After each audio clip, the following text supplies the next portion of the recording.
Fil-bajja tal-ġnejna l-attenzjoni kollha kienet fuq 6 fkieren. Minkejja li għat-tawjiem ta' riabilitazzjoni fit-Torri San Luċjan, il-fkieren kienu jafu eżatt fejn iridu jmorru. Malli ntefgħu fuq ir-ramel mill-ewwel bdew mixin lejn il-baħar.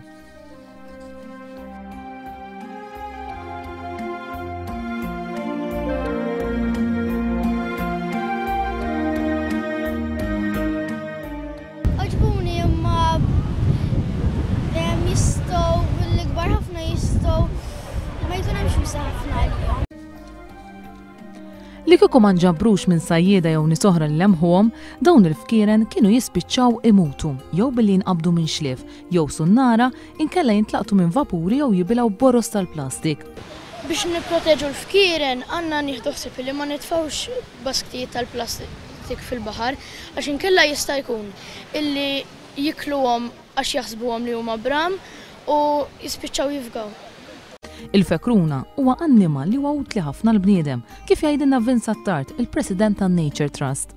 Waħda mill-affarijiet li jagħmlu huma jiklu l-jellyfish li jinkwetaw ħafna anki nies li jmorru jgħumu. Forsi ftit jafu li l-fekruna tista' tgħix anke sa 100 sena u ilha fid-dinja aktar minn 200 miljun sena, jiġifieri qabel deru id-dinożawri fuq wiċċ id-dinja.